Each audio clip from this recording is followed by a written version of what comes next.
Salam olsun benim değerli halkıma, güzel halkıma. Əzizlərim, bugün sizlere şair İmran Qasımov yaradıcılığından Borçalı adlı güzel bir şiir paylaşıram. Şair yazır ki, Türklerin məskəni, tarixin qədim.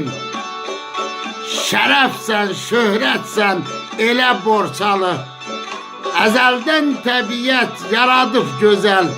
Benzersen çiçeğe, güle Borçalı.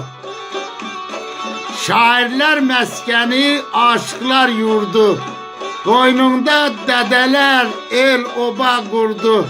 Dünyada adın da şerefle durdu.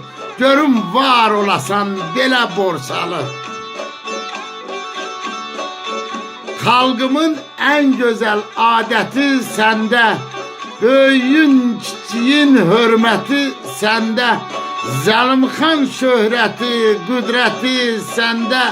Layıqsan en şirin dilə Borçalı. Yenilmez olasan her zaman her an. Baba yurdumuzda vüqarla dayan. Sənə vətən deyən her igid oğlan.